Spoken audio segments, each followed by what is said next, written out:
কিছু পত্রিকা এবং কিছু অতিথি এবং অনেকেই এই পালিয়ে যাওয়া শব্দটি এখনো ব্যবহার করতে চান না। তারা বলেন শেখ হাসিনা দেশ ছেড়ে চলে গিয়েছেন। এত লজ্জা কেন সত্য কথাটা বলতে?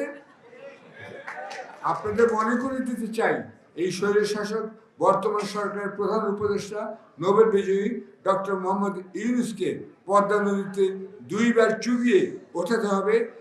তবে দেখতে হবে ডক্টর ইউনূস যেন মারা না যান। এরপরেই সেই শৈলিনী বলেছিলেন খালেদা জিয়াকে পদ্মায় টুস করে ফেলে দিতে। তাকে আবার তুলে নেওয়ার কথা তিনি কিন্তু বলেননি তখন। অর্থাৎ ম্যাডাম খালেদা জিয়াকে তিনি তখনই সরাসরি হত্যার উস্কানি দিয়েছিলেন